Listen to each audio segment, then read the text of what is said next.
मासिक चक्र यानी कि मेंस्ट्रुअल साइकिल की जो प्रक्रिया होती है वह प्रत्येक महीने जो है मादा शरीर में होती रहती है। ये एक नेचुरल प्रक्रिया होती है, न कि कोई आर्टिफिशियल होता है।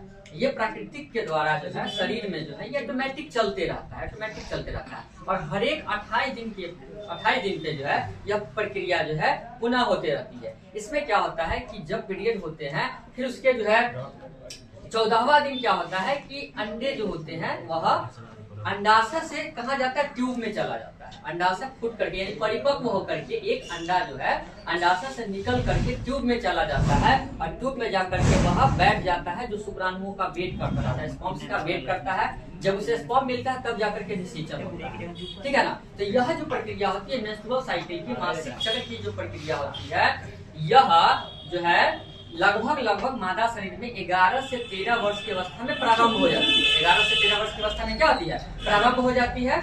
और जो है यह प्रक्रिया जो है लगभग मादा शरीर में 45 से 50 वर्ष की उम्र तक चलती रहती है। कितना से कितना तक चलती है?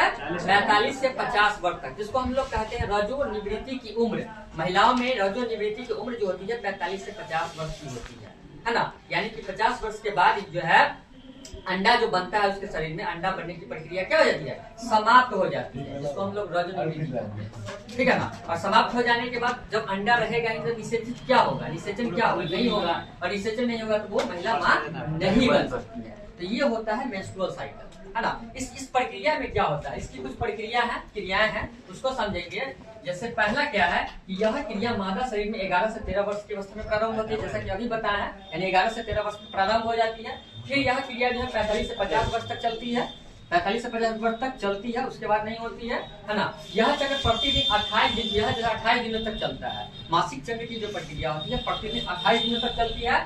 और उसके बाद क्या होता है कि यह चक्र 28 दिन के बाद रुधिर जो होता है, रुधिर यानी कि ब्लड जो होता है वह गर्भाशय के भीतरी दीवार यानी कि जो यूट्रस के भीतरी दीवार होता है उसमें एंडोमेट्रियम से कोशिकाएं अलग होती है। जो भीतरी दीवार होती है एंडोमेट्रियम, जो उसमें से जो होती है कोशिकाएं क्या होती है, अलग होने लगती है। यानी कि जो शरीर जो तैयारी कर लेता है गर्भाशय में परत बना देता है, वह परत जो है टूट करके बाहर आने लगती है ना। और शरीर से जो है बाहर निकल जाता है, और शरीर से जो बाहर निकल जाती है जो कोशिकाएं हैं, ये जो रुधिर है, ये सारी चीजें बाहर निकल जाती है।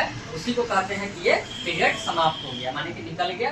पूरी जो जितनी भी गंदगी रहती है जो अंडाशय और अंडाशय जो टूट करके बाहर आता है, उसके साथ साथ जो गर्भाशय की जो दीवारें होती है जो बना रखता है, मतलब गर्भाशय का जो बेबी को पलने के लिए जो बनाता है शरीर ऑटोमेटिक बनाता है, वो सारी चीजें जो है बाहर निकल जाती है। यानी गर्भाशय की जो परत भी होती है जो मोटी हो जाती है वह पतली हो जाती है झड़ने के बाद, है ना। तो मेंस्ट्रुअल साइकिल यही प्रक्रिया होती है। सारा जो अति होता है वह डंडली सारा जो होता है उसकी दीवारें टूट करके कोशिकाएं टूट करके बाहर चली जाती है, ठीक है ना। तो यही होता है आपका मेंस्ट्रुअल साइकिल की प्रक्रिया। अनुत्सर्ग है, उसके बाद अनुत्सर्ग है। अनुत्सर्ग यानी ओव्यूलेशन, है ना। ओव्यूलेशन में क्या होता है, एक अंडा यानी अंडा में बहुत सारे अंडे होते हैं, इसमें से एक अंडा क्या होता है परिपक्व होता है ना। परिपक्व रहेगा तब तो बेबी को अति फर्टिलाइज करके भ्रूण बनाएगा। परिपक्व रहबे नहीं करेगा तो कैसे, जब तक परिपक्व नहीं होगा वह ट्यूब में जाएगा नहीं, फिमरी उसको कैच करेगी नहीं।